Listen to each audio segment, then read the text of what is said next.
Outrage, protests, all after 25 Iranian women have been targeted in acid attacks. And get this, it's just this month. They suddenly poured it on my face while I was driving, and it started to burn. It was unbearable. It all happened in a blink of an eye. This is Human Rights Day, as proclaimed by the United Nations. And it's on occasions such as this we are forced to ask what is really being accomplished in dealing with the relevant issues both abroad and then here in America. She is the chairman of the Center for Equal Opportunity, syndicated columnist, radio talker. It's a pleasure to welcome Linda Lou Chavez into MidPoint today. Linda Lou, thanks for joining us. Great to be with you. Linda, I'm going to begin with some awful numbers here, and this is part of the discussion. In 2012, 112 countries tortured their citizens. More than 300,000 kids under the age of 18 are being exploited as child soldiers. And women make up 80% of all refugees and displaced people and are at heightened risk of physical or sexual violence or trafficking around the world. When you look at numbers like this, people, Linda, want to ask, what are we doing? And what's being done that really makes a difference?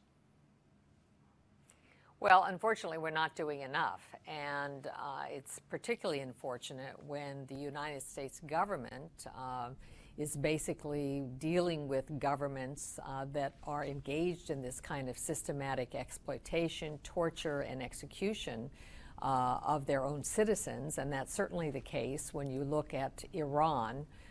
We are now negotiating over a nuclear deal, trying to get Iran to stop its movement towards building nuclear weapons.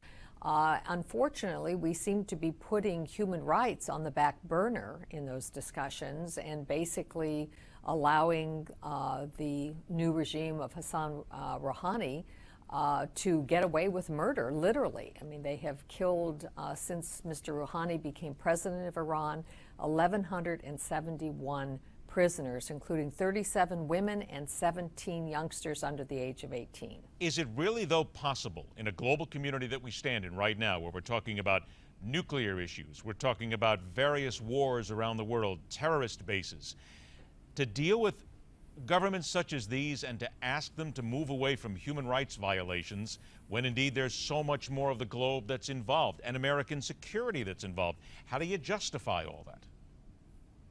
Well, first of all, with respect to Iran, my concern about the negotiations going on now between Secretary of State Kerry and the other members of the six-party team negotiating with the Iranians is that we are not acting in our best interests.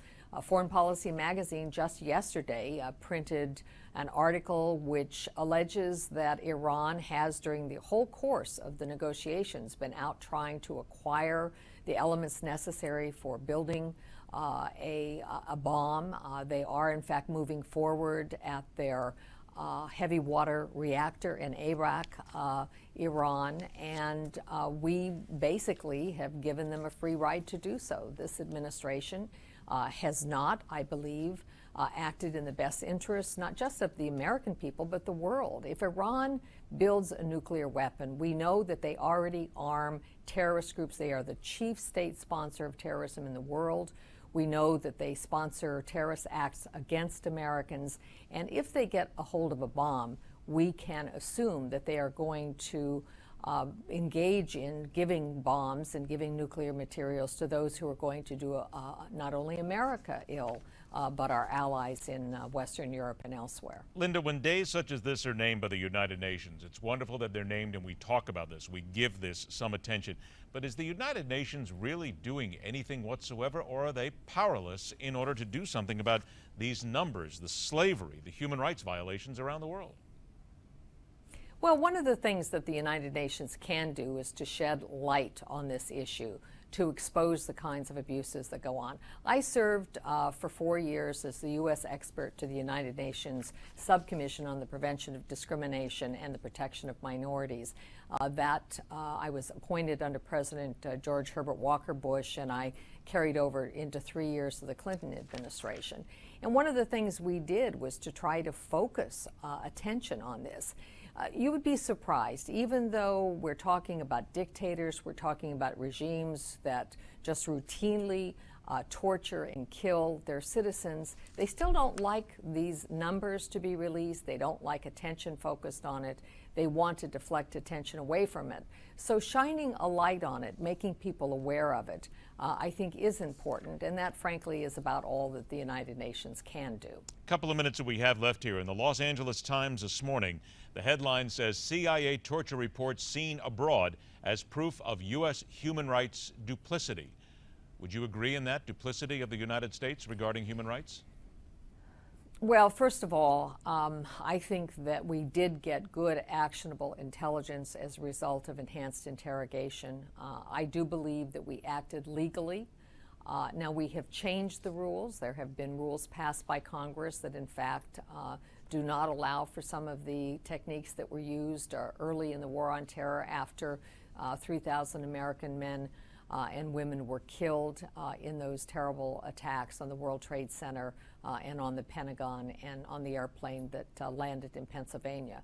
I think the country at that time was very concerned about protecting ourselves against another attack.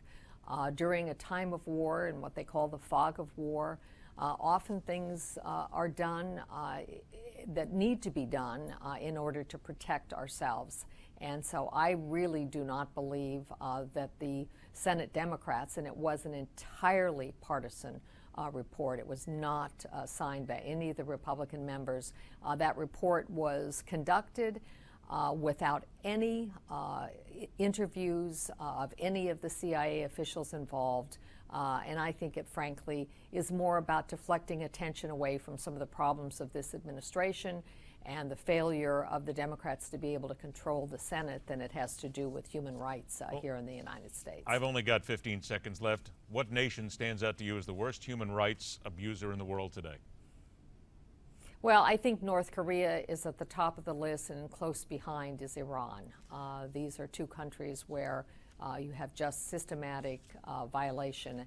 In Syria, I would certainly put probably as number 3 on that list. Human Rights Day to certainly pay attention to what is being done and what is not being done around the world today. And unfortunately, there's a lot that is not being done as well. Linda Lou Chavez, I want to thank you so much for being here today. We will continue to follow the story as always, and hopefully things get better around the world. Thank you. All right, thank you so much. Break, and we're back with the latest from Wall Street. Here we come right down to the holidays, and all of a sudden everybody's thinking that Wall Street's gone to sleep. We'll answer that question, see if they have, and so much more when MidPoint continues.